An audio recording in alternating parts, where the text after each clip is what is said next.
Entonces, hoy vamos a empezar con la primera sección o el primer tema, es decir, vamos a ver Mateo 3 y 4, ¿sí? De Mateo 3 vamos a ver más o menos como unos 5, no, más de 6 versículos, ¿sí? Vamos a empezar a hablar del tema del bautismo, cuando Jesucristo fue bautizado y dijo sus primeras palabras a Juan el Bautista, ¿sí? Desde allí vamos a comenzar, ¿vale? Para que lo tengamos en cuenta. Entonces, el primero que vamos a ver, déjenme les cuadro acá la presentación. Entonces, vamos a ver Mateo 3 al 4 y vamos a llamarle a este estudio, o bueno, Joseph le llama a este estudio el desafío de la humildad. Vamos a ver que nosotros como discípulos estamos desafiados a ser que humildes, a ser realmente estamos llamados a no vanagloriarnos, a no ser orgullosos, a no ser em, prepotente, sí, a no ser nada de eso, sino que realmente podamos actuar de acuerdo a lo que el Eterno, a lo que Yeshua nos mostró a lo largo de su vida, ¿sí? Recordemos que Yeshua a lo largo de su camino, él nunca fue prepotente, nunca fue orgulloso, y eso es lo que vamos a empezar a ver, parte de estos atributos que tuvo Jesucristo a lo largo de su vida, ¿sí? Entonces vamos a empezar con con esta sección que se llama el desafío de la humildad. Y para eso vamos a estudiar Juan 3 del verso 13 en adelante. ¿Listo? Para que lo tengamos en cuenta. ¿Listo? Entonces, del verso 13 al 17 es lo que vamos a tocar de este capítulo 3. No lo vamos a ver todo, como les dije, solo son las letras rojas y las letras rojas en estos versículos solo está en el verso 15, ¿listo? Y cuando ustedes entren en el audio de Joseph, el único verso con el que él empieza es con este verso 15, ¿sí?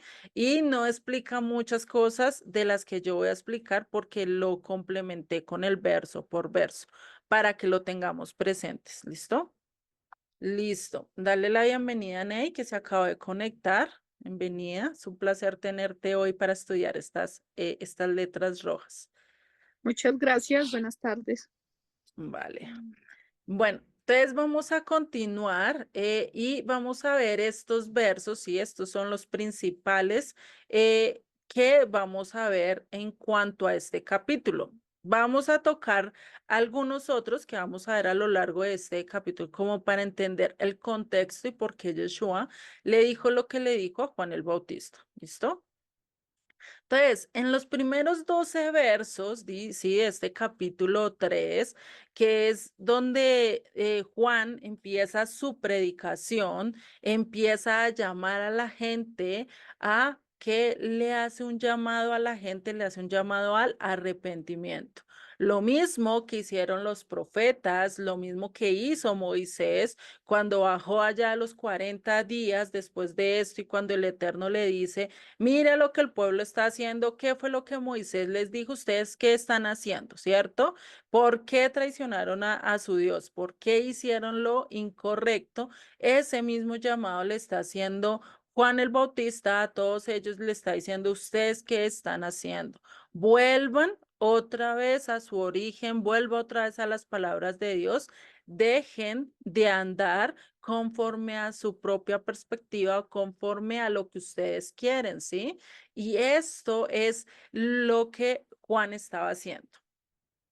Fuera de este llamado de arrepentimiento, él estaba haciendo un bautismo de arrepentimiento, ¿sí? Que es el que nosotros conocemos o conocíamos en la iglesia cristiana, pero vamos a entender algo muy diferente o bueno, algo que necesitamos entender en cuanto a la tevilá, que también así se le dice al bautismo. ¿Listo? Y recordemos qué fue el pecado de Israel a lo largo de todas las escrituras, incluso desde la época de Moisés, ¿Qué fue?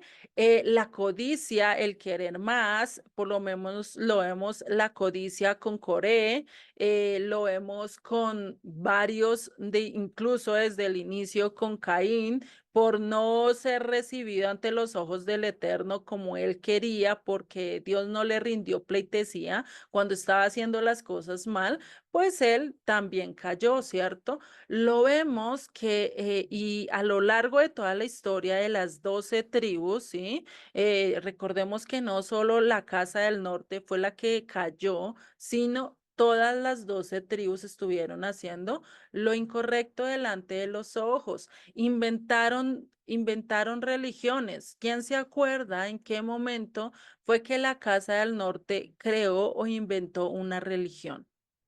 Eh, puedo aportar. Claro, claro, dale. Si mal recuerdo fue cuando se separó, ¿no? La Casa del Norte se separó las 10 tribus y el nuevo rey por miedo a que el pueblo regrese a adorar a Dios, a la Ujú, casa de Judá, él hizo un nuevo, eh, hizo becerros, y si no me equivoco, y un lugar donde podían adorar no, son postes, ¿no? Creo. Mas él comenzó, él hizo mudó las fechas, mudó el lugar y o sea, hizo dioses que son los becerros, creo que me equivoco, dos becerros.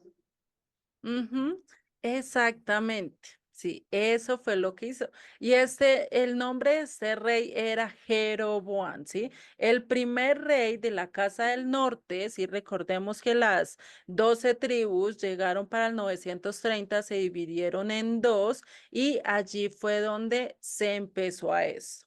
Las 10 tribus del norte, pues, ¿qué hicieron? Hicieron su propia religión, empezando por la cabeza, por su rey Jeroboam, ¿cierto? Y pues esto es lo que hoy conocemos como no judaizar, ¿sí? Él les dijo, ustedes ya no pueden ir a Judá, ya no pueden bajar, subir a Jerusalén, yo les voy a crear su propia religión, entonces ustedes no vayan a judaizar, por así decirlo, ¿sí? Lo que hoy en día nosotros muchas veces nos dicen, ¿sí?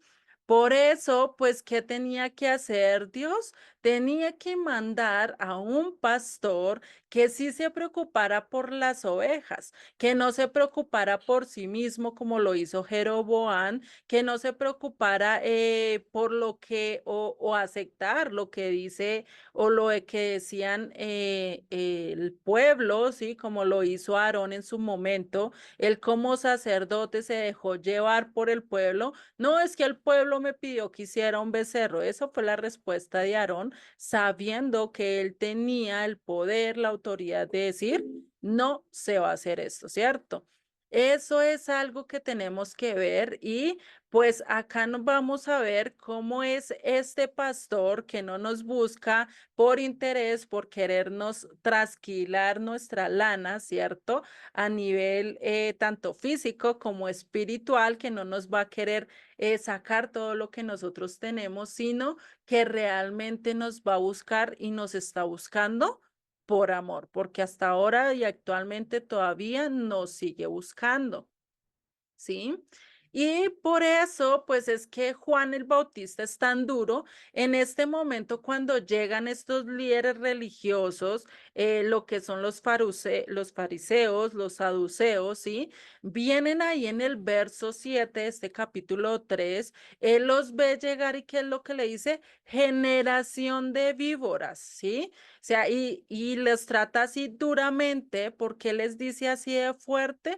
Porque es que ellos pensaban que por ser líderes y por cumplir el llamado que estaba haciendo este Juan, pero sin arrepentirse realmente, es decir, lo estaban haciendo por fuera, solo por querer aparentar o por querer cumplir un requisito, pero no lo estaban haciendo con un corazón circuncidado, ¿sí? Con sus obras bien dadas, pues, ¿qué es lo que estaban haciendo? Estaban haciendo todo por hipocresía, como diciendo, ay, venga, vamos a bautizarnos, como dice Juan el Bautista, por si él es el profeta, por si él es el Mesías. Sí, eso era lo que estaban diciendo, mas no estaban escuchando el llamado real que estaba haciendo Juan el Bautista, que era ¿qué? Arrepentidos. Esa palabra que vimos en el curso básico de Techua, devolver ¿a qué? Al original, a las palabras del Eterno, ¿sí? Eso es a lo que tenemos que volver. ¿Y dónde están las palabras del Eterno? Dilia ahí lo dijo, le puede leer los labios con la Torá. A la Torá es a la que debemos devolver nosotros si realmente queremos caminar de acuerdo a lo que el Eterno nos está pidiendo. Y vamos a ver a lo largo de estos 2 capítulos cómo es que Yeshua o Jesucristo nos enseña y nos muestra esta palabra de humildad, pero en su máxima expresión, ¿sí? O sea, cómo lo hizo de manera que quedara tan marcada para que nosotros la pudiéramos seguir. ¿Listo? Y por eso vamos a empezar con estos 3 primeros versos, ¿sí? ¿Qué dice? Dice, entonces Jesús vino de Galilea a Juan el Jordán para ser bautizado por él. Mas Juan se oponía diciendo, yo necesito ser bautizado por ti y tú vienes a mí. Pero Jesús le respondió, deja ahora porque así conviene que cumplamos ¿qué? Toda justicia. Entonces le dejó. Entonces ahí sí como dice Juan el Bautista, dijo, listo, voy a bautizarte, ¿sí? Pero vamos a entender el trasfondo de todo esto y vamos a desmenuzar cada uno de estos versos, ¿sí? Para poder entender muy bien hacia qué nos está hablando. Entonces estamos viendo el pecado de Israel, el pecado de todo el pueblo era que la codicia, la avaricia, el querer temer más, el querer apantallar, el querer mostrarse más que los demás, porque pues para la época de Yeshua, la época de Jesucristo, ¿qué estaban haciendo ellos? ¿Qué estaba haciendo el rabinato? No, yo soy el que tengo la última palabra, yo soy el que decido sobre todo, les digo qué ofrenda tienen que traer, qué no tienen que traer. Si ustedes quieren ir y darle y honrar a sus padres con dinero, no, ustedes tienen que traerlo acá a la casa y a la casa de Dios y ya con eso ustedes están honrando al padre y madre. Eso estaban diciendo en esa época y lo podemos ver con Mateo 23, que es todo lo que Yeshua les estaba diciendo que estaban haciendo incorrectamente estos líderes religiosos, ¿sí? Les muestra y les dice que realmente no pueden hacer eso, ¿sí? Y este es el ejemplo de lo contrario a lo que nosotros debemos de hacer. Nosotros debemos mostrar un nivel de humildad dándonos y diciendo nosotros no podemos estar haciendo o apantallando igual que los demás. Por eso Yeshua es el ejemplo máximo de humildad. ¿Por qué? Porque él acá, ¿ustedes creen que Yeshua necesitaba arrepentirse de algo y tomar este bautismo de arrepentimiento? ¿Ustedes creen que Jesucristo necesitaba bautizarse y decir, no, es que necesito arrepentirme de este u otro pecado? No, cierto, él no necesitaba bautizarse o no necesitaba arrepentirse de algo. ¿Por qué él estaba tomando este bautismo y por qué quería tomar este bautismo?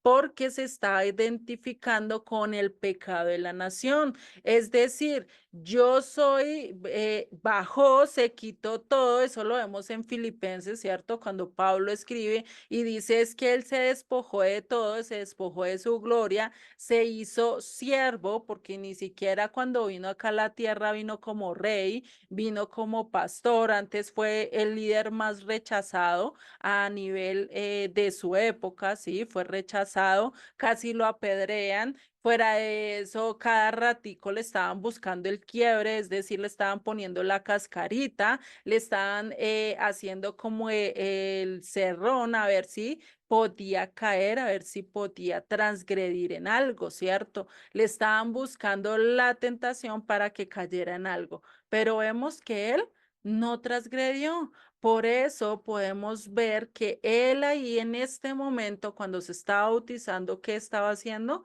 Poniéndose o identificándose con el pueblo o con la nación, ¿sí? Y estos dos primeros versos que dice, entonces Jesús vino de Galilea, Juan el Bautista, al Jordán para ser bautizado por él.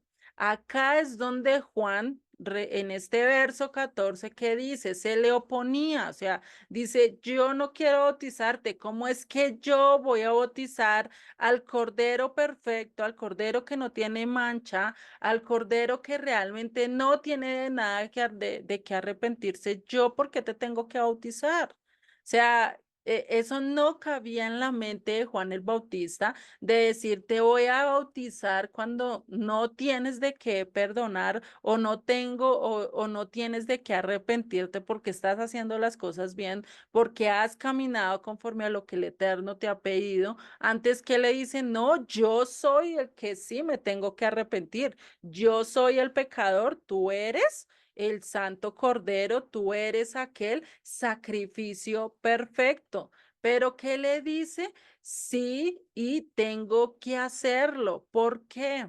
¿Por qué tenía que hacerlo?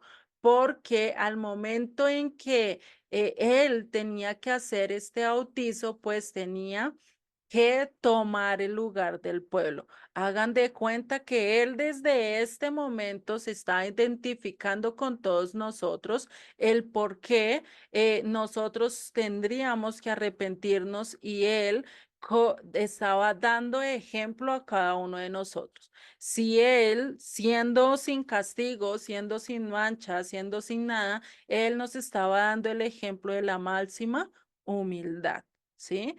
Desde acá ya nos está diciendo, mira, yo no tengo por qué hacer esto, pero aún así me estoy sobrebajando, por así decirlo, ¿sí? Estoy llegando hasta la posición de pecadores que ustedes están para mostrarles qué es lo que cada uno de nosotros debemos de hacer.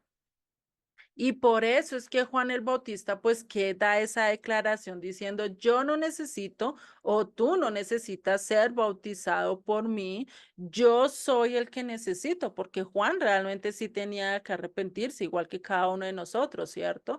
Siempre y cada día tenemos algo de que arrepentirnos, pero acá es donde realmente podemos ver que todos estos líderes religiosos, que el pueblo, que todos ellos, era lo que Juan estaba haciéndoles el llamado. Él no esperaba que Jesucristo se le presentara ahí al frente y le dijera, ven, bautízame. Eso yo creo que él nunca se lo llegó a imaginar, tenerlo así de frente y decirle eso, ¿sí? Y pues por eso también fue que fue tan duro Juan con estos saduceos y con estos fariseos al ver tanta cantidad de hipocresía, de por solo aparentar, querer ser parte del reino. Por eso es que le dice que generación de víboras. ¿Quién les enseñó a huir de la ira venidera? ¿Quién les enseñó a escapar a ustedes del día del juicio? ¿Sí? Como diciendo, venga, me voy a bautizar con el fin de que yo ya estoy salva solo por ese bautismo. ¿Realmente hubiera sido así? No, porque el bautismo no me salva. ¿Quién es el que me va a salvar?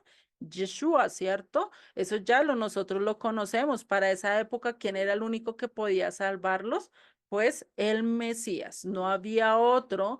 Por eso es que ellos decían, no, por si al caso hagámosle caso a este líder con el fin de no pecar y si por si al caso, ¿cierto? Pero no estaban poniendo cuidado realmente al llamado que estaba haciendo Juan el Bautista a estos líderes, ¿sí? Y por eso es que acá nos dice, ya en el verso 8, les sigue diciendo a ellos, haced pues frutos dignos de qué? De arrepentimiento. ¿Cómo mostramos nosotros realmente un fruto digno de arrepentimiento? No haciendo otra vez las cosas que estábamos haciendo.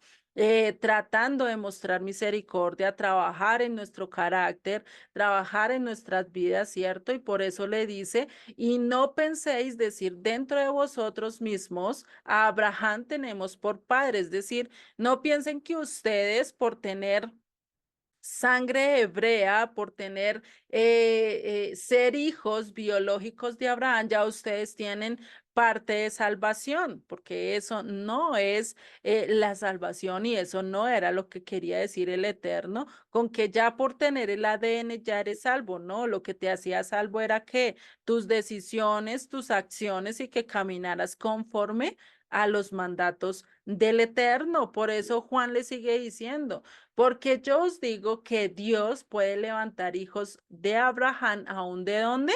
De estas piedras, ¿sí?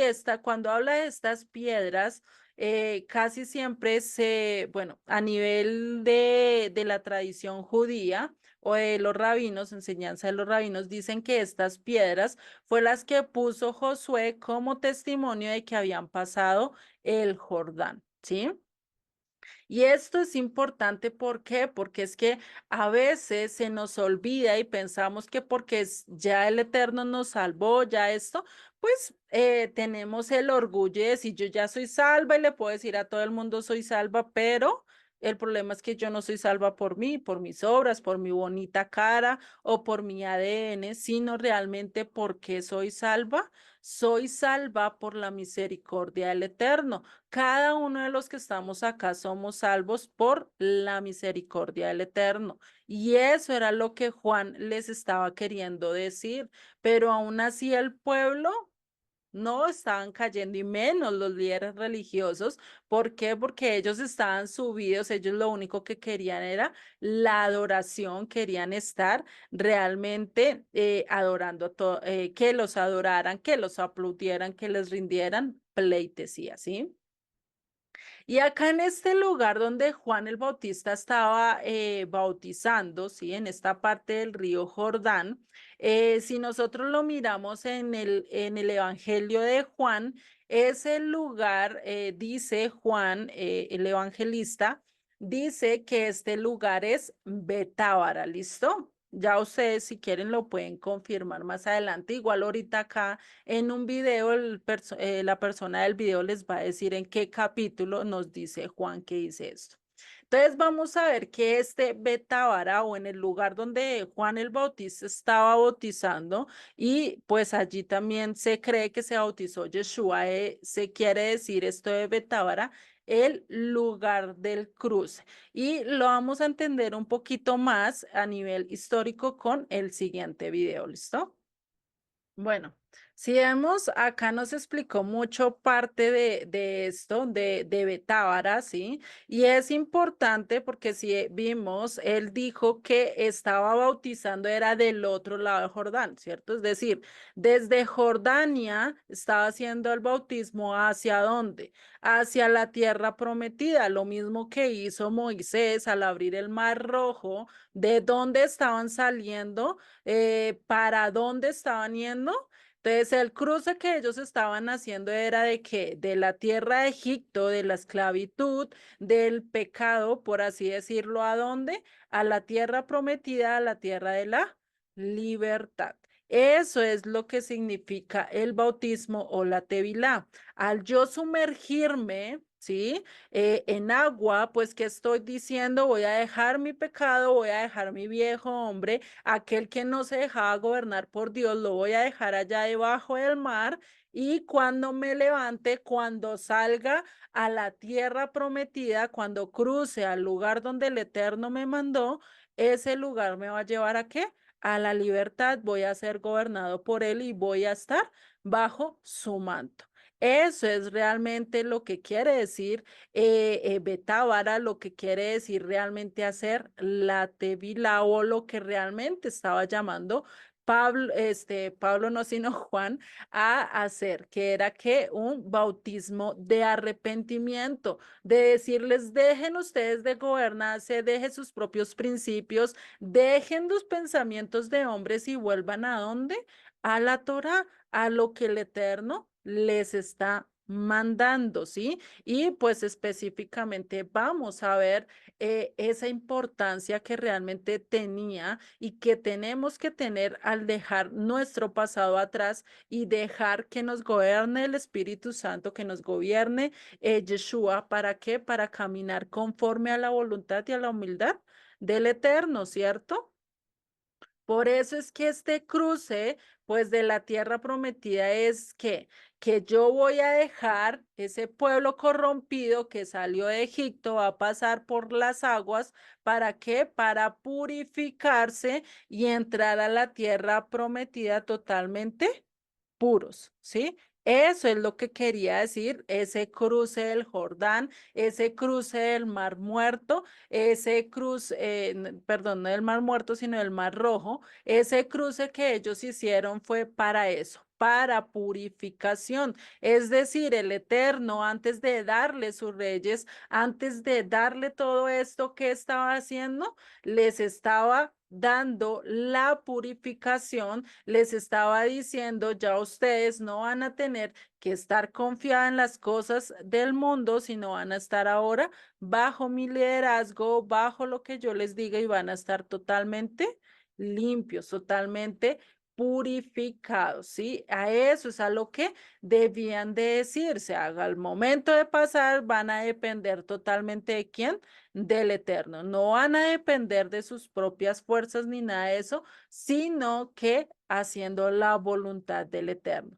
Pero eso fue algo que realmente las naciones o el pueblo de Dios perdió. ¿Por qué perdió? Porque realmente pues estaban confiando en quién. Cuando llegó Yeshua y le estaban diciendo a quién prefieren, ¿quieren que Yeshua los gobierne? ¿Quiere que Jesucristo los gobierne o quién los gobierne? ¿No gritaron todos al César? Preferimos que Roma nos gobierne, ¿cierto? ¿Qué pasó cuando el Eterno les estaba dando las leyes allí en el monte Sinaí? ¿Qué era lo que estaban haciendo ellos? Ellos después de que Moisés fue y subió 40 días allí al monte Sinaí a terminar de recibir el pacto, ¿qué fue lo que hizo el pueblo de Dios? ¿Qué fue lo que ellos empezaron a hacer? Se pusieron un becerro, empezaron a adorar un becerro y se fueron en contra del Eterno, ¿cierto? Entonces casi siempre querían o preferían tener el poder en sus manos, querían tener más, querían y no querían depender del Eterno, sí, pero Dios les está haciendo un llamado de qué? De que dependieran completamente de Él, no del materialismo, no de las cosas que tendrían, sino que volvieran al pacto, volvieran a las instrucciones de Dios dadas a Moisés, ¿sí? A eso es a lo que nos llama no solo Juan el Bautista, sino todos los profetas, desde Isaías en adelante, todos esos profetas, incluso muchas de las palabras de David para su hijo también fue lo mismo. No te apartes del camino de tu Dios. No te apartes ni a diestra ni siniestra, sino cumple todo lo que Él te está llamando a cumplir. Pero sin embargo, vamos a ver que qué. No solo a nivel religioso, no solo a todo esto, no había una respuesta sincera, lo estaban haciendo solo por aparentar, solo por decir, bueno, sí, esto. Imagínense ustedes nomás que a un líder de cerca de ustedes se acerque a ustedes y ustedes puedan discernir si realmente está con Dios o no está con Dios, sería bueno, ¿cierto? Porque así podemos identificar quién realmente es un profeta bueno, un profeta que quiere servir al Eterno, a uno que está totalmente yendo en contra. Esto era lo que tenía Juan el Bautista. Juan el Bautista pudo discernir, pudo reconocer quién realmente estaba buscando al Eterno de todo corazón y quién no, porque pues algo ahí les dice, por eso cuando ve a estos líderes religiosos, lo primero que les dice es generación de víboras. Imagínense que nosotros lleguemos a un lugar y lo primero que nos digan es eso, pues ¿cómo se sentirían ustedes? No muy bien, ¿cierto? Y menos si somos líderes, menos si somos reconocidos a nivel espiritual o a nivel de enseñanza, pues uno dice, uy, ¿qué pasó acá, cierto? Eso mismo pasó en ese momento, porque les estaba llamando al arrepentimiento, porque ellos sí conocían la instrucción, porque ellos sí necesitaban o sabían realmente lo que el Eterno les estaba mandando, ¿sí? Y por eso les dice así, y por eso el que le dice, si ustedes están tratando de huir, ¿sí? De la ira venidera que les dice después en el 9, y no penséis decir dentro de vosotros mismos, Abraham tenemos por padre, porque yo os digo que Dios puede levantar hijos incluso de estas piedras, ¿sí? De esas piedras que puso por testimonio Josué. Ahí que vimos en el video les dieron las citas bíblicas como tal de estos sucesos. Entonces, Juan el Bautista estaba diciendo que vayan, despójense de todos sus intereses, de todas esas distracciones que tienen en el mundo, del afán, de la vanagloria, despójense de todo eso, ¿sí? Alguien que sí le tocó hacerlo literalmente fue a Sansón, ¿sí? Porque Sansón, ¿qué pasó con Sansón antes de realmente cumplir su propósito y ese propósito por el cual fue llamado que fue a acabar a quienes? A los filisteos, ¿cierto? Ese era su propósito principal, el de juzgar a la nación y el de libertarlos. Pero ¿qué estaba haciendo Sansón? ¿Sansón realmente actuó de acuerdo a su llamado? ¿Qué era lo que distraía a Sansón a lo largo de su vida? ¿Quién se acuerda? Las mujeres, Exactamente. Y para ser más específica, ¿las mujeres qué? las filisteas, creo. Exactamente, Nasli, sí. A las filisteas se fue tras mujeres, se fue tras la vanagloria, tras el deleite pasajero de una mujer. Y no solo eso, sino que lo hizo en contra de lo que el Eterno le estaba pidiendo. Porque ¿qué era lo que él tenía que hacer? Él se tenía que casar con una mujer de su pueblo, ¿cierto? Fuera eso, que fuera virgen, que fuera decente, que fuera de su propia creencia, pero estaba buscando que deleite en algo que no podía tener, en una mujer filistea. Y todo eso que lo llevó hasta el punto de que le tuvieran que quitar los ojos. Cuando le quitaron los ojos, cuando sus ojos ya no lo distrajo, cuando sus ojos ya no los llevó al deleite pasajero, a lo que este mundo les está mostrando, ¿sí? A otros hombres puede ser los carros, puede ser la tecnología, puede ser los lujos, a nosotras las mujeres puede ser los vestidos, las carteras, las joyas, X o Y cosa que a veces nuestros ojos se deleiten, ¿sí? Entonces, esa es la vanagloria y a eso es a lo que nosotros debemos de qué? De renunciar. Tanto que Sansón no renunció a las buenas y ¿qué les tocó?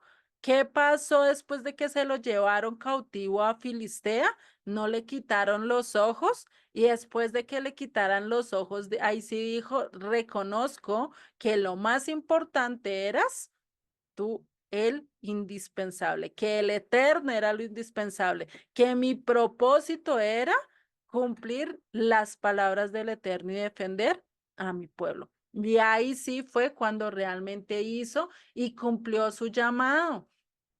Lo mismo pasó con el pueblo de Israel.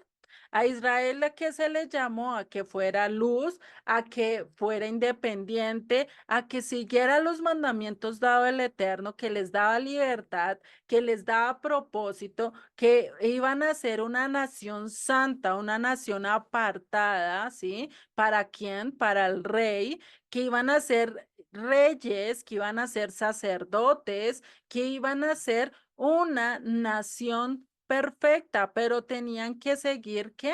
La obediencia a la perfecta ley de Dios. ¿Qué da qué? Libertad, pero si se iban en contra de esta ley, si se iban en contra de lo que el Eterno les estaba diciendo, pues ¿qué iban a hacer? Iban a hacer es esclavos, ¿sí? Y eso nos lo dice Santiago 1:25, que dice, mas el que mira atentamente en la perfecta ley de que de la libertad y persevera en ella. ¿Y cuál es esta ley de la libertad? ¿Quién me puede decir cuál es esta ley de la libertad? La Torá. Exactamente. Entonces, ahí, ¿qué nos dice? Entonces debemos de perseverar ¿en qué? En la Torá. Y dice, no siendo oidor olvidadizo, es decir, yo tengo que estar escuchando, estar atentamente y ahí sí estar haciendo las cosas, que no se me vayan a olvidar, para que no se me olviden qué tengo que hacer, repite y repite y repite, porque nosotros a veces, si dejamos de escuchar una misma palabra al cabo de un mes, de un año, ya se nos olvidó lo que aprendimos y podemos caer en el mismo error de antes. Entonces debemos de ser no solo oidores, sino que dice ahí, sino hacedores. Ponerlo en obra, dice, sino hacedor de la obra. Este será ¿qué? Bienaventurado, dichoso, alegre, ¿sí? Va a tener alegría en su corazón. ¿En qué? En lo que hace. ¿Por qué va a ser dichoso? ¿Por qué va a ser bienaventurado? Porque definitivamente va a estar cumpliendo y va a estar haciendo lo que el Eterno le mandó, lo que la ley del Eterno dice, y eso nos va a poner ¿en qué? En libertad. Y a eso es a lo que estamos llamados, y a eso era lo que estaba llamado Israel a ser libre, pero sin embargo vemos que a lo largo de la historia, ¿sí? El pueblo de Israel siempre ha estado, ¿qué? En esclavitud, ¿sí? Lo vemos en la época de Juan el Bautista. Para la época de Juan el Bautista, ¿de quién eran esclavos el pueblo de Judá? ¿Estaban en esclavitud de qué imperio? Ujú, de los romanos, muy bien, Edilia y Ana, él les puede leer los labios, ¿sí? De los romanos, ¿sí? Eso es, y pues vemos que ellos estaban que desobedeciendo al pacto, y fuera eso, si lo miramos a nivel espiritual, estaban volviendo ¿a dónde? A Egipto, a ser otra vez esclavos, a ser otra vez caminando conforme otros les está diciendo, pero no conforme lo que Dios les estaba diciendo, a ser personas pensantes, a ser personas racionales, que realmente a eso es a lo que nos llama la ley. Por eso Juan el Bautista estaba haciendo este llamado al arrepentimiento, a la independencia, ¿sí? A realmente a volver otra vez a las palabras de vida, a las palabras de verdad que realmente nos dan la libertad.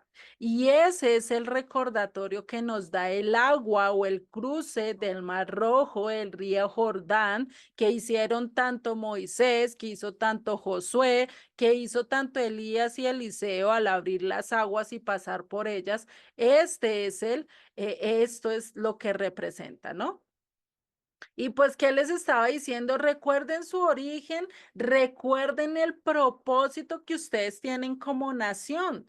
Pero a veces, ¿qué pasa? A veces se nos olvida que nosotros estamos siendo a ser llamados santos, a ser apartados, a ser la luz, a ser la sal, ¿cierto? Y a veces, ¿qué decimos? No, yo prefiero ser igual que las naciones. Y eso lo hizo el pueblo varias veces, lo hicieron cuando pidieron rey, lo hicieron cada vez que en vez de buscar al Eterno buscaban a los dioses, ¿sí? Incluso hubo un rey que en vez de buscar al profeta, creo que en ese momento estaba Eliseo, ¿sí? Y hasta a quien se fue a un ídolo que era de moscas, imagínate, me recuerda mucho porque yo dije, ¿cómo así que se fue tras un dios de las moscas, en vez de ir al Dios todopoderoso y pedirle ayuda a él? Pues, ¿qué voy a ir a pedirle a una mosca que antes lo que hace es dañarme mi comida, dañar todo? Pues, o sea, es que es imposible, o sea, no cabe en mi cabeza, ¿sí? Y uno dice, y eso estaba pasando con el pueblo. ¿Cuántas veces nosotros nos preferimos ir donde el amigo, donde el vecino, donde todo el mundo para pedir ayuda antes de pedirla al Eterno, ¿no? Y lastimosamente eso a veces lo hacemos. Entonces, Ese era el propósito que tenían como nación. Pero ¿qué pasó? No lo hicieron. Y por eso es que Dios tiene que mandar al Cordero, tiene que mandar a aquel que hiciera ese Cordero de Pascua. ¿Para qué? Para que pudiera darles la salida. Esa salida de Egipto fue a través de ¿qué? De un cordero sin mancha, de un cordero limpio, de un cordero totalmente emblanquecido, por así decirlo, que no había cometido ningún error. Requirieron de sangre para poder ser salvos y poder salir de aquel lugar, ¿sí? Y esto pues nos lo confirma con Jeremías 16 cuando nos habla del segundo éxodo, ese segundo éxodo del cual nosotros pues vamos a salir confiadamente, pues para eso tenemos que estar al pendiente de lo que dice las escrituras y de lo que está pasando con el reloj profético de nosotros que es Israel, ¿cierto? ¿Y qué dice en Jeremías 16:14? ¿Qué dice? Dice, no obstante, he aquí vienen días, dice el Eterno, en que no se dirá más, vive el Eterno que hizo subir a los hijos de Israel de la tierra de ¿qué?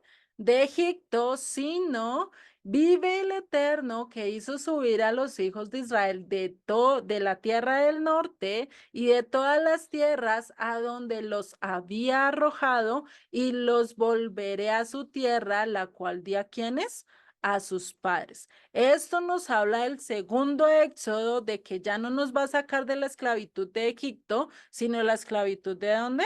De todas las naciones a las cuales nos envió cada uno de los imperios y que también nos envió cada una de nuestras decisiones, ¿vale? Él nos va a sacar, Él nos va a llevar otra vez a esa tierra que fluye leche y miel, aquella que Él nos dio por heredad.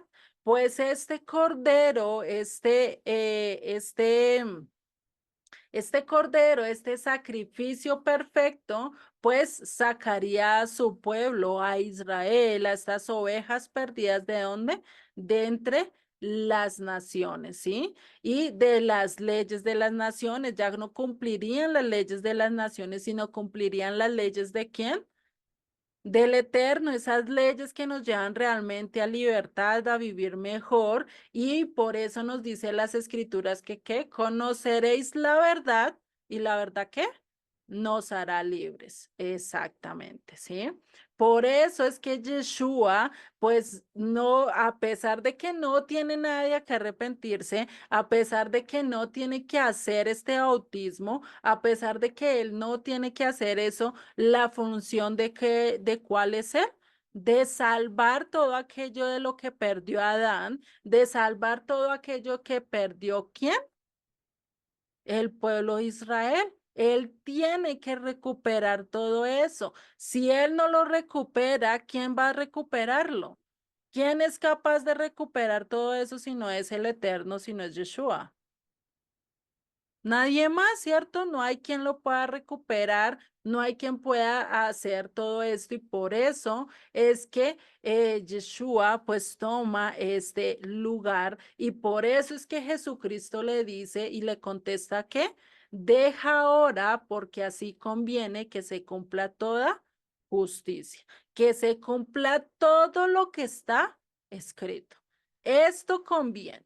Si yo no me bautizo, no se va a cumplir lo que está escrito en la palabra, porque así como el pueblo tuvo que ser santificado, así el Cordero tenía que cumplir la función de tomar el lugar del pueblo y decir, yo voy a santificarme por el pueblo, porque después ellos van a ser santificados. Así es por eso, ¿sí? Entonces, esta justicia de la que habla acá este verso 15, vamos a ver que esta palabra justicia se conoce también como sedaká, ¿sí? A nivel judío esto se conecta con limosna, ya ahorita lo vamos a ver, pero ya directamente en el hebreo, ¿sí? En el Strong, lo vamos a conectar con el primera vez que aparece esta palabra justicia a lo largo de las escrituras, que es en Génesis 15:6.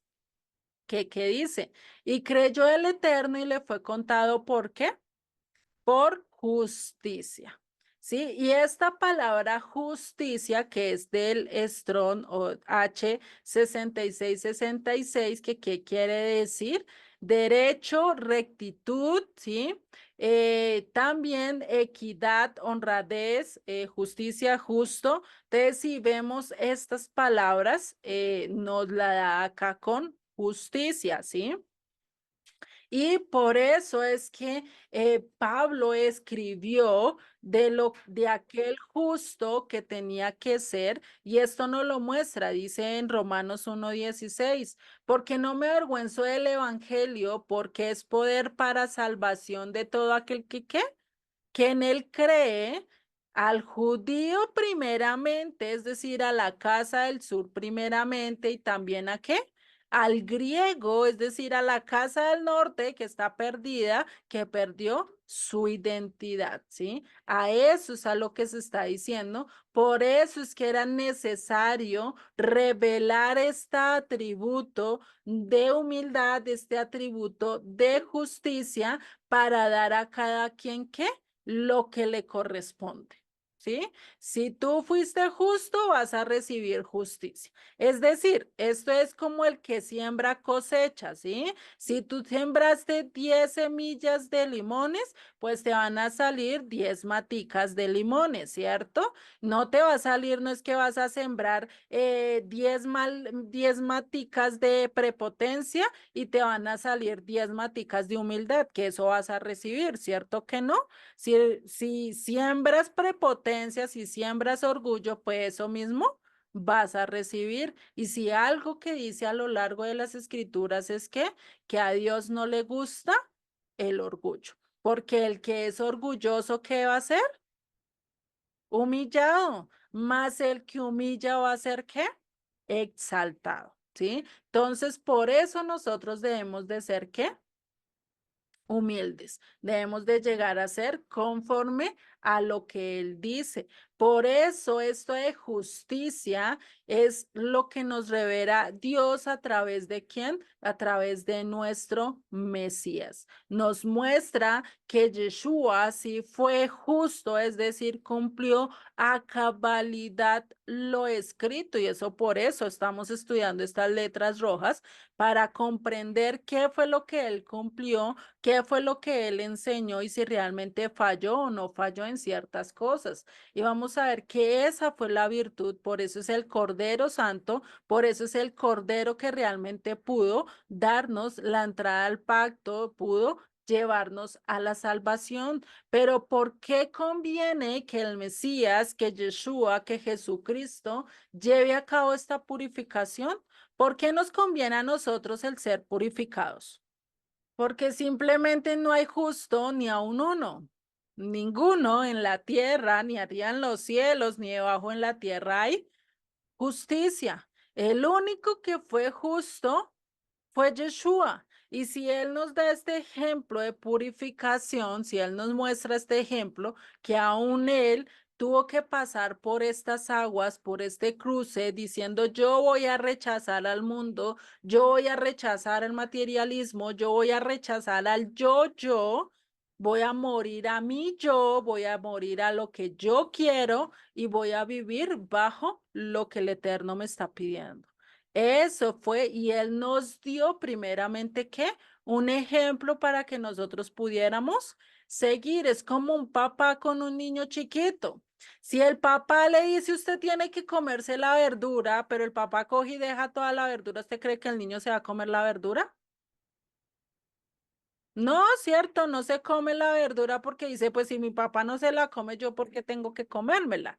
¿Cierto? Pero si ven que el papá se está comiendo la verdura, el niño también se va a comer la verdura, porque nosotros somos y seguimos el ejemplo de aquel que está superior a nosotros. Entonces, Yeshua tenía que mostrarnos el ejemplo a nosotros, ¿sí? Por eso es que también en Apocalipsis, cuando Juan se le presenta una visión y ve a un ángel que está pregonando y este ángel tiene un libro que está escrito por fuera y por dentro y tiene 7 sellos, ¿cierto? Y ese ángel pregona, ¿quién puede abrir este libro? ¿Y quién puede abrir este libro? ¿Y qué pasó?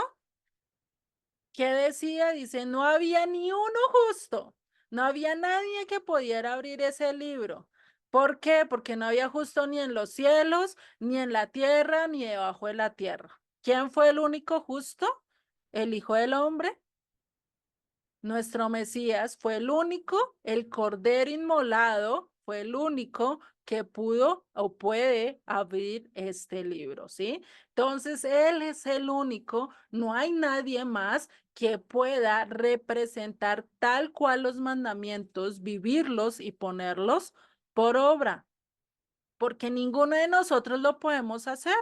Por eso necesitamos del Mesías, por eso no podemos rechazarlo, por eso no podemos dejarlo a un lado. Tenemos que aceptar al Mesías sabiendo que también tenemos que cumplir los mandamientos. Son nuestras dos bases de la fe. Si nosotros dejamos a un lado la Torah y seguimos solo a Yeshua, nos está pasando un algo, ¿sí? Es como si las sillas estuvieran mancas, tuviéramos solo 2 patas de un lado y las otras 2 baila. ¿Será que nos sentamos y quedamos bien firmes?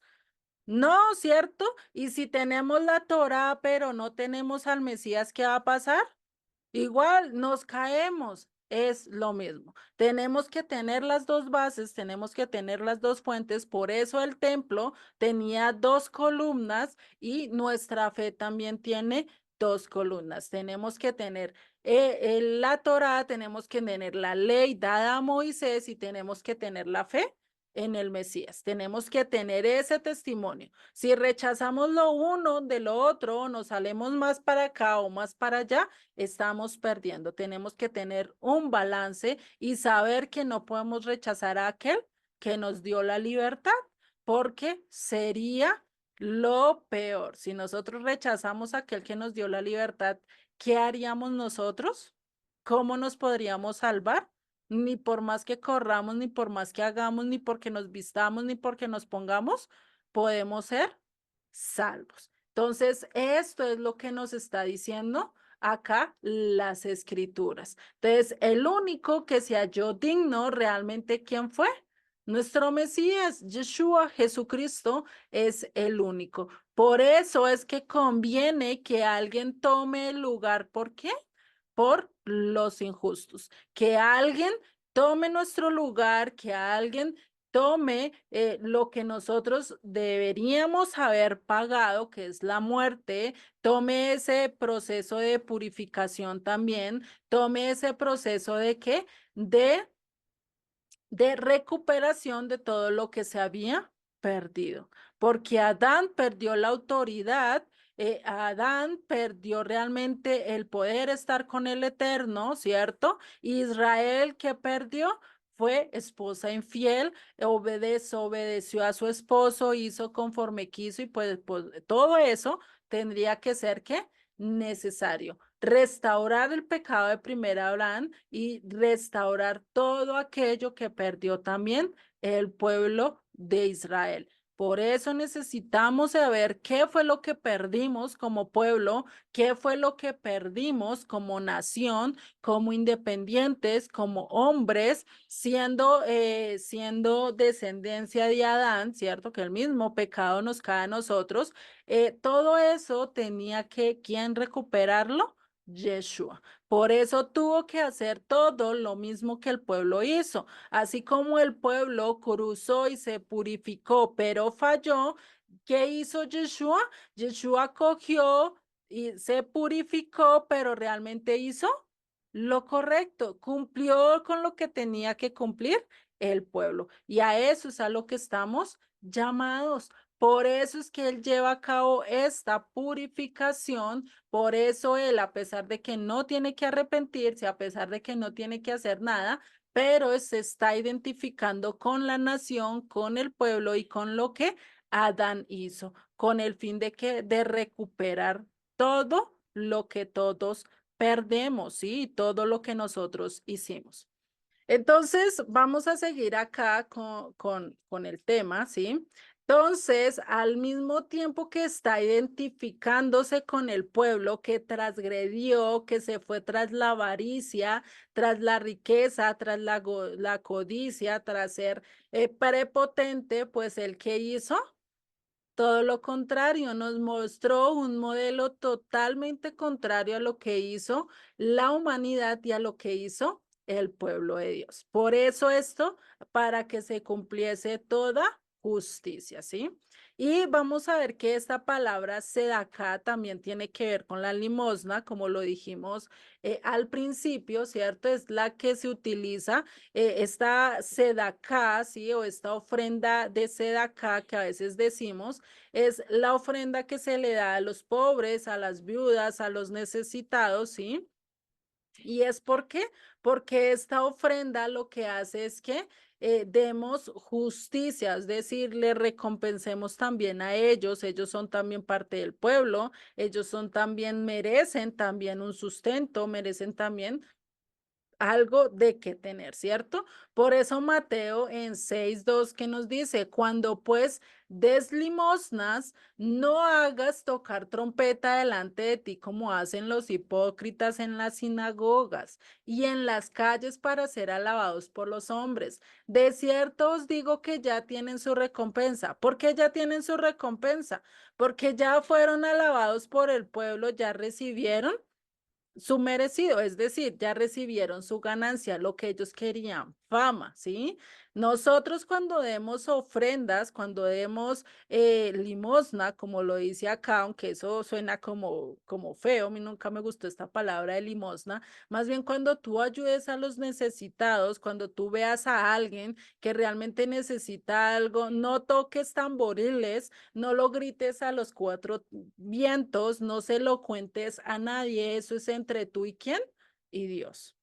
Eso es parte de ser humildes. Eso es parte de nuestra vida, porque a veces nosotros queremos mostrar lo que hacemos a los demás con el fin de que nos alaben, con el fin de que te digan, uy, tan bonito, tú eres genial, tú eres generoso, ¿cierto?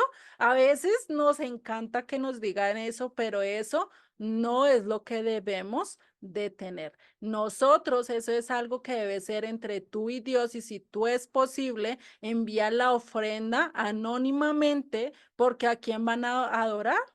Al Eterno, en vez de adorarte a ti. Y eso es lo que busca el Eterno, con que demos ayuda, con que demos limosna, porque realmente ¿quién es el que nos da todo? Pues el Eterno, y de eso también debemos de dar a los demás. Por eso dice el verso 3, mas cuando tú des ofrenda, no sea tu izquierda, perdón, no sepa tu izquierda lo que hace tu derecha, para que sea tu ofrenda en secreto. Y tu padre que ve en lo secreto, ¿qué dice? Te recompensará en público. Si tú realmente quieres la recompensa del Eterno, ¿qué tienes que hacer? No le digas a nadie lo que tú estás haciendo. No le digas a nadie, no, es que vea, yo fui a un orfanato y le di la ofrenda tal. Eso para qué lo necesita saber la otra persona, eso no lo necesita saber, eso es entre tú y Dios te va a recompensar en el momento preciso, en el momento justo que Él vea que tú necesitas la recompensa. Entonces, esta palabra limosna, que casi siempre lo vemos en los evangelios, es la misma palabra sedacá, que quiere decir justicia. Entonces, debemos de dar justicia a los necesitados, ¿sí? Suena más bonito, ¿cierto? Suena más bello el decir voy a dar justicia, voy a ayudar en vez de voy a dar limosna, voy a dar lo que me sobre a los otros, ¿no? Y que esto también es un llamado que nosotros tenemos que hacer. Recordemos que tenemos que tener 3 diezmos, ¿cierto? El diezmo principal al que nos enseña, el diezmo a las festividades y el diezmo a quién? A los necesitados, que sea cada 3 años, ¿sí? Eso también nos lo da las escrituras y eso lo podemos ver. Esta palabra de limosna la encontramos en el Strong, que es el G1654, que pues nos vemos acá abajo, va por definición de justicia, ¿sí? Entonces de ahí también viene esta palabra sedacá.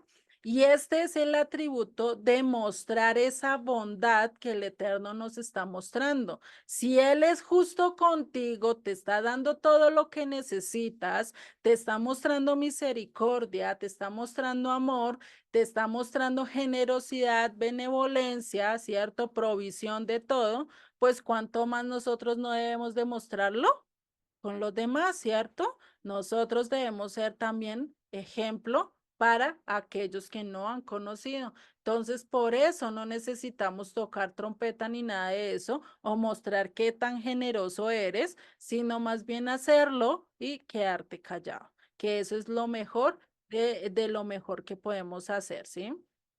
Y a eso es a lo que nos llama Dios. Entonces, así como Dios sale el sol para justos e injustos, pone nubes para justos e injustos, mande su lluvia para justos e injustos, y Él no está gritando a los cuatro vientos, mire, yo sí ayudo a esta persona, mire, yo también ayudo a esta persona, Él no dice nada, Él solo lo da a sí mismo, debemos de ser nosotros, ¿sí?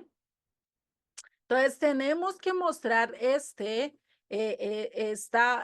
otro verbo que es de qué, de generosidad, de gracia, de amor, ¿sí? Eso es lo que debemos demostrar eso.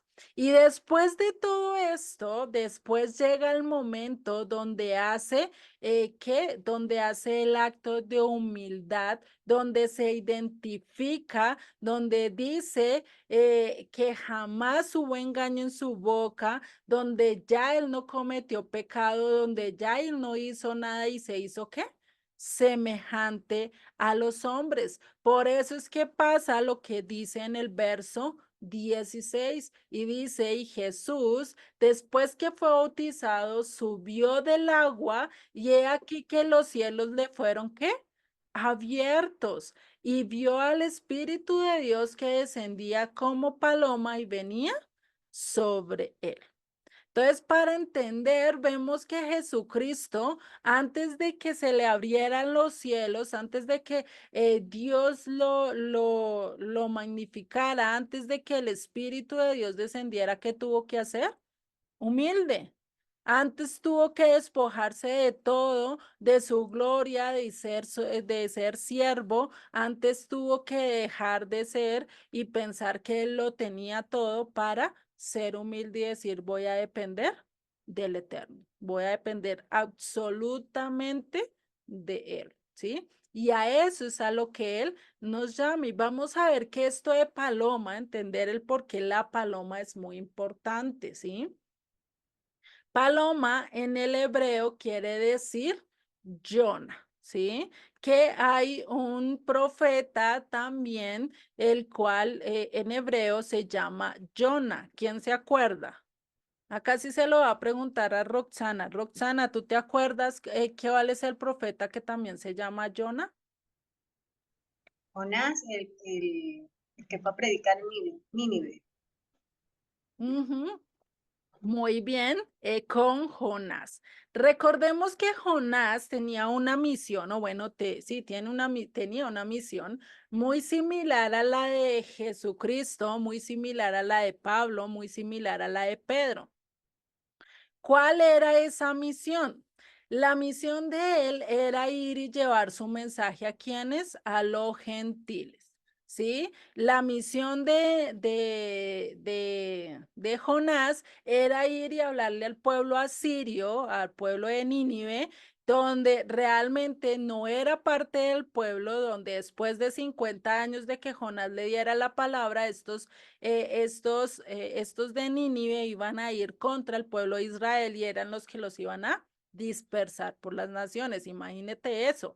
Dios 50 años les estaba mostrando su misericordia a este pueblo. ¿Ustedes creen que si ustedes supieran que una persona después de 5 años le van a hacer daño a sus hijos, ¿ustedes le mostrarían misericordia, les mostrarían amor? Si ustedes saben que a futuro esta persona le va a hacer daño a su pueblo, ustedes le mostrarían perdón y les dirían palabras, vea, conviértase, hagan esto, antes de que cometan este error. No, ¿cierto? Nosotros como que mejor no, mejor ni que llegue, ¿cierto? Mejor que se acabe de una vez. Por eso Jonás pues llega a tener un momento de rabia, a decir cómo es que así que Dios va a hablarle a estos gentiles, a este pueblo tan pagano, le da tanta rabia, sí, incluso definitivamente se pasa de la raya de la rabia que le da y el Eterno le da una enseñanza muy bonita. Pero bueno, no nos salgamos del tema, volvámonos al tema. Entonces, ¿qué era lo que Yeshua tenía que hacer? Él también tenía que transmitir su mensaje a gentiles. ¿Por qué? Porque las 10 tribus estaban mezcladas entre las naciones y se habían vuelto gentiles. Lo mismo hizo Pablo, lo mismo hizo Pedro al hablarle a este general romano Cornelio, ¿sí? Entonces, todo esto vemos. ¿Y por qué una paloma tuvo que descender sobre Yeshua? ¿Por qué no un pájaro? ¿Por qué no un colibrí? ¿Por qué no otro animal, sino una paloma en específico? Porque en Oseas, en la profecía de Oseas, vamos a ver ya más adelante, que Efraín es igual a una paloma incauta, ¿sí? Y esto es algo que nos representa que las 10 tribus guiadas por el Espíritu Santo, ¿hacia dónde van a ir? Hacia el Mesías, hacia Yeshua. Lo mismo que nosotros cuando escuchamos la voz, cuando empezamos a escuchar de Yeshua, que murió por nosotros, que dio su vida por nosotros y empezamos a mirarlo más a él, pues ¿qué empezamos a ver? Empezamos a colocarlo en nuestras frente, empezamos a seguirlo, empezamos a obedecerlo, ¿cierto? Pero ¿por qué? Porque antes hubo algo en nuestras vidas que nos estaba llevando hacia el que era quién, el Espíritu Santo. Roxana, ¿ibas a preguntar algo? Sí, solamente era con lo de la paloma, Ujú. eh, era una observación que me gustaría nos ayudara a aclarar, pero no aclarar ahora, sino es porque cuando Juan vio los cielos abiertos, vio que bajaba el Espíritu Santo en forma de paloma, pero no era una paloma en sí, es lo que creo que entiendo, ¿cierto?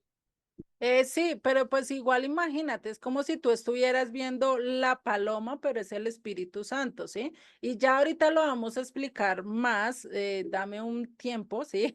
Lo vamos a explicar ya mejor, ya cuando entremos ahorita, vamos a tocar algo acerca del libro de Oseas, porque pues también es necesario entender por qué Yeshua bajó en un asna, ¿sí? Aunque eso lo vamos a ver más adelante, pero tiene que ver también con el mismo significado a nivel simbólico, ¿vale? Santiago, entonces ya ahorita lo vamos a tocar. ¿Listo? Entonces dame un tantico y ya llegamos allí.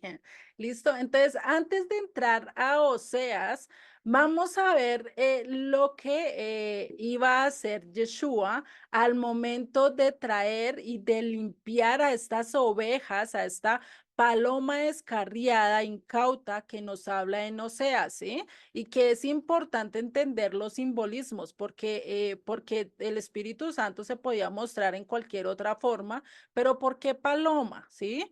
¿Por qué no lo hizo a través de un pájaro, de un águila, de un cuervo? ¿Por qué preciso en forma de paloma? ¿Sí? Y por un simbolismo muy importante que está a lo largo del Antiguo Testamento. Entonces vamos a ver primero Isaías 61, que ¿qué nos dice? Dice, levántate y resplandece porque ha venido tu luz y la gloria del Eterno ha nacido sobre ti. Porque he aquí que tinieblas cubrirán la tierra y oscuridad las naciones, mas sobre ti amanecerá el Eterno. Y sobre ti será vista su gloria, y andarán las naciones en tu luz, y los reyes y los reyes al resplandor de tu nacimiento. Alza tus ojos alrededor y mira, todos se han juntado, vinieron a ti, tus hijos vendrán de lejos y tus hijas serán llevadas en brazos. ¿Quiénes son los de lejos? Vayan mirando qué casas están hablando. Y sigue en el verso 5. Entonces verás y resplandecerás, se maravillará y ensanchará tu corazón, porque se haya vuelto a ti la multitud de mar y las riquezas de las naciones hayan venido a ti. Multitud de camellos te cubrirá, dromedarios de Madián y Efa. Vendrán todos los de Seba, traerán oro e incienso y publicarán alabanzas al Eterno. Todo el ganado de Cedar será juntado para ti, carneros de Nebaiot, te serán servidos, serán ofrecidos con agrado sobre mi altar y glorificaré la casa de mi gloria. ¿Quiénes son estos que vuelan como nubes y como palomas a sus ventanas? Ciertamente a mí esperarán los de las costas. ¿Dónde están las costas? Y las naves de Tarsis desde el principio, para traer tus hijos de lejos, su plata y su oro con ellos, al nombre del Eterno, tu Dios, y al Santo Israel que te ha glorificado. Acá esta profecía de quién está hablando, de las 10 tribus que estaban entre las naciones, que va a llegar un momento en que van a volver otra vez a la tierra de Israel, a la tierra que el Eterno nos dio por heredad. ¿Con qué? Con todas sus riquezas, con todo el ganado, con todo el oro de las naciones. Así como salió Egipto de allí, el pueblo de Israel salió de Egipto, ¿qué? Sin oro, sin plata, ¿salieron pobres? No, recordemos que ellos salieron llenos de plata. Antes incluso los de Egipto les decían, mire, mire, tome, tome, llévese todo esto, pero váyase de acaso, acá ya no los queremos, ¿cierto? Así mismo va a ser para el segundo éxodo. ¿Cómo va a ser? No sabemos cómo es que todos los vecinos que están a nuestro alrededor van a coger y nos van a dar la plática y le van a decir, vea, ¿sabe qué? Váyase de acá, ya no lo queremos, ¿sí? No sabemos cómo va a pasar, pero eso es lo que está diciendo acá. Va a llegar el momento en que tú vas a cantar y vas a llevar tu oro, vas a llevar el incienso y vas a poder poner en el altar todo lo que el Eterno te está dando después de salir de las naciones y volver a Él. Vas a estar cantando con alegría, con alabanzas, y esto, por eso, es que ahora sí va a resplandecer, ahora sí vamos a poder estar llenas de luz, lo que ahorita la mayoría de tiempo estamos en medio de oscuridad, ¿no? Y por eso el Mesías pues anticipa que tenía que hacerse pobre, que tenía que humillarse hasta lo sumo, porque incluso se tenía que hacer maldito. ¿Y cómo se hizo maldito al momento de tomarse o ponerse en una cruz? O sea, tener muerte de madero. Y eso lo dice en la Torá, habla que maldito el hombre que muriere en un madero, ¿no? Y esto pues vemos cómo él se hizo hasta maldito incluso hasta su muerte, ¿sí? Entonces, cuando él venía esta paloma es importante porque representa a quién, a Israel, no solo en la profecía de Oseas, lo vimos ahorita en la profecía de Isaías, también lo representa en Cantar de los Cantares, ¿sí? Porque dice paloma mía, amiga mía, ¿a quién le está diciendo? Esta Sulamita, y esta Sulamita representa ¿a quién? A las 10 tribus en la dispersión. Por eso les digo, es importante que estén atentos a los simbolismos, ¿sí? Porque pues el Eterno hubiera podido poner al Espíritu Santo en diferentes formas, como les dije, un águila, un colibrí, no sé, el pajarito que más le guste a ustedes, ¿sí? Pero ¿por qué escogió la paloma? Porque desde el principio estaba mostrando esta paloma a todos, ¿sí? Y desde el principio, pues esta paloma representaba la casa de Efraín, es decir, que se iba a cumplir esto de Ezequiel 36, donde nosotros al estarnos limpiando con el agua, estarnos lavando con esta agua que iba a pasar, pues nosotros estábamos hablando, estudiando las escrituras, nos empezamos a limpiar y ¿qué va a pasar? Va a venir el Espíritu Santo sobre nosotros y ¿qué va a hacer que hagamos? Que cumplamos y pongamos por obra los mandamientos. Y al hacerlo, eso nos lleva a los pies ¿de quién? Del Mesías, nos lleva ante él. Entonces, a la forma que bajara esta paloma, sí, el Espíritu Santo en forma de paloma, es decir, que el Espíritu Santo iba a traer a estas 10 tribus hacia Yeshua. Eso era lo que representa y eso también lo podemos ver con el asna, aunque eso lo vamos a ver más adelante, con cuando él entró entró con ¿cómo se llama? Con la entrada triunfal, ya se me estaba pasando, con la entrada triunfal que bajó en el burrito también, de acuerdo a la profecía de Oseas, ¿a quién representa? A las 10 tribus, ¿sí? Con el asno montés. Entonces, todo esto, por eso es importante reconocer los simbolismos, porque los profetas, los evangelistas escribieron también con los mismos símbolos que ellos conocían del Antiguo Testamento del Tanakh, ¿sí? Por eso es que aquí está prefigurado las palomas que van a volver a él, es decir, todas aquellas 10 tribus que iban a empezar a reconocerlo, que iban a verlo a él allí puesto, colocado en la cruz y van a decir, este es mi Salvador, allí tengo que llegar a él. Por eso, después en el verso 17 que nos dice, y hubo una voz en los cielos que decía, este es mi hijo amado, ¿en qué? En el que tengo complacencia. Si nosotros queremos que el Eterno llegue un momento que nos diga esto, tú eres mi hijo amado en el que tengo complacencia, ¿y cuántos de nosotros no quisiera que el Eterno nos dijera eso, cierto?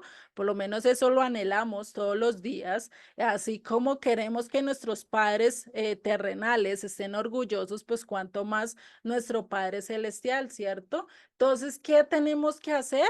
Vivir la misma imagen del Mesías, caminar como él anduvo, mostrar esas actitudes de humildad, esas actitudes de generosidad sin necesidad de estar mirando a otro lado. Entonces, al momento en que nosotros reconozcamos que solo dependemos de Dios, que solo tenemos un Padre, que solo tenemos un Maestro, y que solo estamos yendo hacia Él, pues realmente Él que nos va a dirá y qué nos va a decir a nosotros en el momento que nos reconozcamos y en el momento que estemos obedeciendo conforme a lo que Él nos está diciendo, pues ahí sí va a decir, tú eres mi hijo amado en quien tengo complacencia.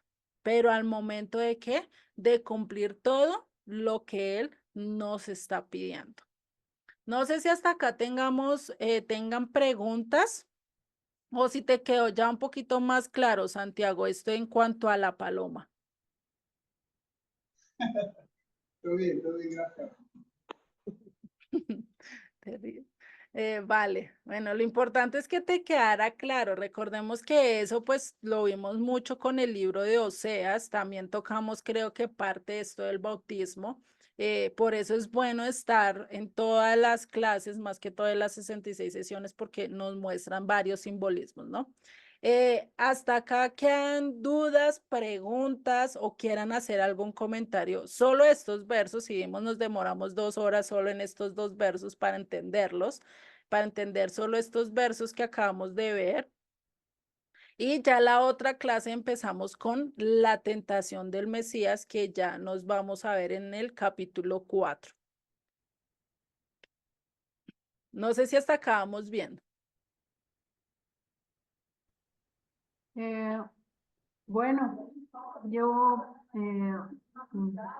lo que puedo decir es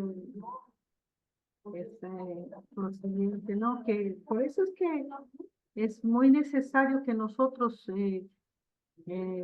estudiemos, ¿no? Aprendamos la palabra de Dios, ¿no? Porque yo también, como decimos, hoy en día el cristianismo creció bastante. ¿no? Y ahora el foco de los líderes cristianos está en llevar la palabra a los judíos, ¿no? Pero yo pienso que nos olvidamos, ¿no? De que todo esto fue planeado por Dios. Todo esto fue, como se dice, ¿no? Ellos fueron cegados temporariamente hasta que la plenitud de los gentiles Ujú, se complete, ¿no? Entonces, no va a ser por fuerza, no va a ser por eso, va a ser el momento que Dios determine, ¿no? Que van a abrir los ojos, todo como está escrito, ¿no? Hay una profecía que va a ser como cuando reconocieron los hermanos a José. Yo pienso que va a ser de esa manera, cuando el Dios diga y todo el mundo, todo. Y yo pienso que nosotros estamos en desventaja con los judíos. ¿Por ujú, qué? Porque ellos, a pesar de que están, como dice, una silla tiene 4 patas, 2 patas, nosotros los cristianos estamos con 2 patas y los judíos también están con 2 patas, porque exacto. los judíos cumplen la palabra Torah Ujú, y más no aceptan, no reconocen a Jesús como el Salvador. Y nosotros reconocemos a Jesús como Salvador, pero no cumplimos la Torah. Entonces estamos igual. Más el momento que despierten en la casa de Judá, ellos van a estar completos. El ujú, problema somos nosotros, porque yo sé que hoy en día, viendo así, viendo el día a día, mismo los que están conociendo la verdad, les es muy difícil aceptar que tienen que cumplir la Torah, ujú, ¿entienden? Entonces, más yo mismo, a veces yo digo, por ejemplo, una parte que es difícil reconocer es que están tan enraizados, estamos tan enraizados, nos hemos olvidado, fue tanto el olvido y entraron costumbres del mundo que están tan enraizados que es difícil salir de eso. Las costumbres que cada nación tiene en cuestión de las fiestas, principalmente las fiestas, porque difícilmente hoy en día veo cristianos participando en las fiestas del Señor, ni yo mismo consigo participar, ¿no?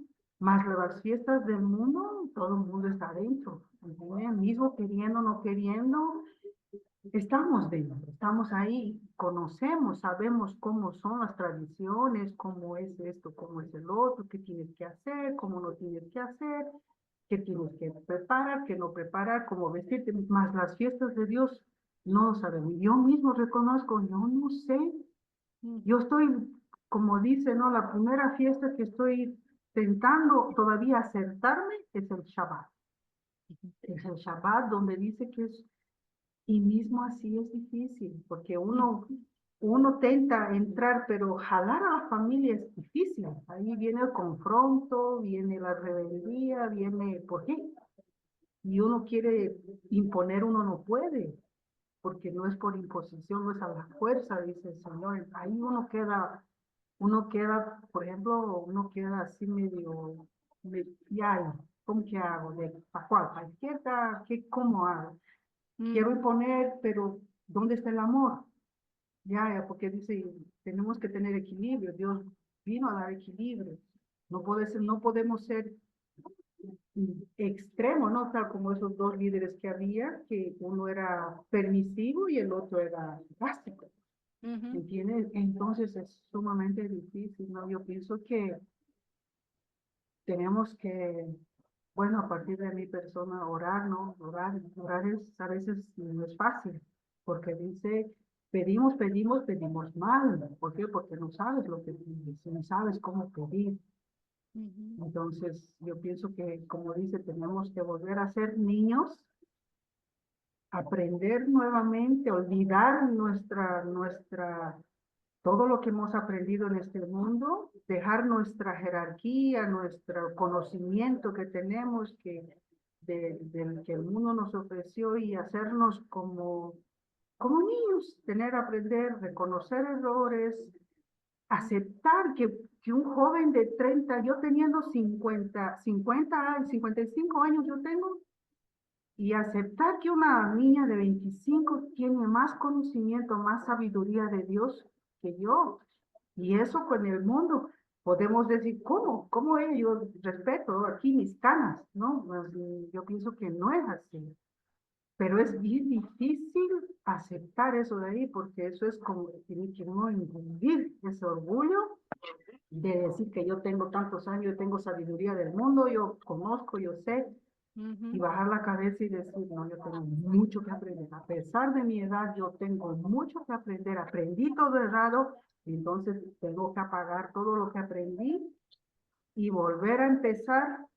Bueno, pues ¿para qué? Para, quién sabe, no vamos a ser nosotros los que, como dicen, ¿no? Buscan ahora jóvenes, ¿no?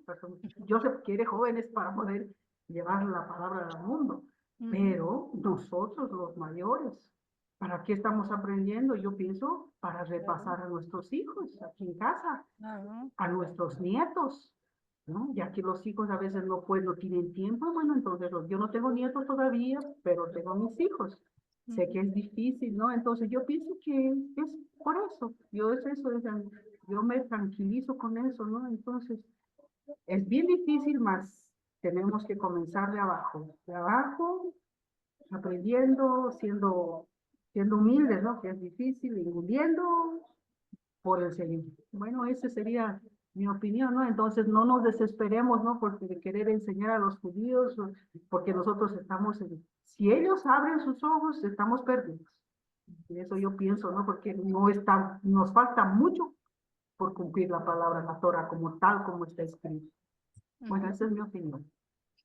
Vale, María, no, y sí, tienes razón, el ser humildes, el bajar la cabeza y como tú lo dices, a veces uno piensa que con sus años que va a venir un culicagado acá a enseñarme, si acá en Colombia se le dice así a los menores de uno, sí, le dicen así al culicagado, al que me va a enseñar, pero pues vemos que Dios trata con nosotros en aspectos que a veces uno dice, pero ¿cómo así esta persona tan joven o este niño? Por lo menos yo he tenido que me lleven, antes hasta los chinitos, a veces tengo niños acá que esto que hablan y uno como que dice, este niño que como que me llama la atención de que le coge y le diga a uno, venga, usted está haciendo esto, pero vea que está haciendo lo contrario, ¿sí? Como que le llaman la atención. Y eso es algo que por eso es que nosotros debemos de bajar nuestra cabeza y saber que hasta los niños chiquitos y que Dios puede utilizar hasta piedras, hasta gente inconversa, porque por eso dice que ahí puedo hacer hasta hijos de Abraham de las piedras. ¿Cuánta gente que no ha conocido este mensaje y aún así coge y lo reprende a uno y uno dice, pero si este es mejor dicho, de lo peor y yo no he hecho nada de eso, pero aún así coge y me jala las orejas y me dice, usted debería estar haciendo esto, ¿cierto? Y uno dice, acá, ¿sí? Como aceptar ese regaño y poder agachar la cabeza, incluso hasta en esos momentos, pues eso es algo que el Eterno nos llama, ¿sí? Y por eso, pues al momento de orar, al momento de pedir al Eterno, como tú dices, a veces lo pedimos mal.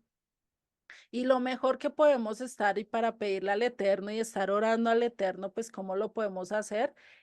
Con la palabra de Dios. ¿Sí? No hay mejor manera, no hay mejor modo de hacerlo, sino que conociendo las escrituras y diciéndole, Dios mío, así como tú hiciste con Elías, hazlo conmigo, así como tú hiciste con Eliseo, o así como tú hiciste con Rahab, que era una prostituta que no conocía nada, que le aceptaste al pacto, haz lo mismo conmigo, porque pues yo quién soy, sí, esas oraciones son más eficaces porque estás que hablando conforme a las escrituras, pero saber que Dios tiene un propósito con todos y sí, todos estamos llamados, recordemos, no hay nadie, cuánto no hizo Moisés a sus 80 años que fue llamado para sacar al pueblo, entonces no tengas en poco tu edad, si tienes 70, 80, 90, 50, 40 años, no importa los años que tengas, no lo tengas en poco, Dios los tiene para mucho más y Dios realmente no está, ¿cómo se dice eso? No está enfocado en el ministerio, sino en el ministro. O sea, Dios está enfocado en ti personalmente, en cada uno de ustedes está enfocado en que ustedes realmente crezcan. Recuerden, ustedes primeros deben de ser discípulos de ustedes primero tienen que discipularse, primero tienen que aprender, primero tienen que conocer las escrituras para ahí sí poder transmitirlas a otros, ¿sí? Y eso es algo y es una responsabilidad de cada uno de nosotros. Entonces, al hacer eso, pues ahí sí podremos llevar la palabra de Dios, pero primero, ¿qué debemos de hacer? Crecer nosotros, instruirnos nosotros, seguir primero el ejemplo de Yeshua nosotros y después sí, continuar con los demás, ¿vale? No sé si haya más dudas o alguien quiera hacer algún otro comentario, si no, para finalizar la clase de hoy. Abre el micrófono, el que quiera hablar puedes abrirle el micro. Listo, ya puedes hablar. Sí, sí, ya te escuchamos. Mira, me parece muy interesante esta forma de ver el Espíritu Santo que descendía como paloma, porque nunca había visto ese énfasis, ¿no? De Israel siempre nos habían enseñado que era porque la paloma era un símbolo de la paz, eso sonaba como romántico, ¿no? Que era porque Jesús estaba tan manso que la paloma pudo posarse sobre su cabeza y todo eso. Y me da risa un poco que es algo, o sea, la visión que le pones tú o que le has puesto hoy, pues me pareció súper interesante y súper mucho más interesante de cómo lo concebía antes. ¿No? No sé si a los demás les habrá pasado, pero en verdad me asombró. Gracias por eso. No, tranquila, igual eso es, por eso es que estamos estudiando estas palabras, porque a veces realmente pues las identificamos, dejamos como si este fuera un texto apartado de todos los demás, pero recordemos que la Biblia es conjunta, sus 66 libros, todos hablan de lo mismo, ¿sí? Y un simbolismo que aparece en el Nuevo Testamento, algo que aparezca en el Nuevo Testamento ya debe estar ¿dónde? En el Antiguo Testamento, porque de eso era donde ellos se basaban. Ellos no se basaban en los evangelios. Imagínate Yeshua hablando de él y predicando sus propias palabras. ¿Usted qué cree que hubiera hecho el pueblo judío en ese momento? Lo hubieran apedreado, lo hubieran, mejor dicho, sacado directamente de donde estuviera, porque es que eso ni siquiera se habían escrito las palabras de él. Eso ya fue para más o menos 60 después de Cristo que ya llegaron los evangelistas, ¿sí?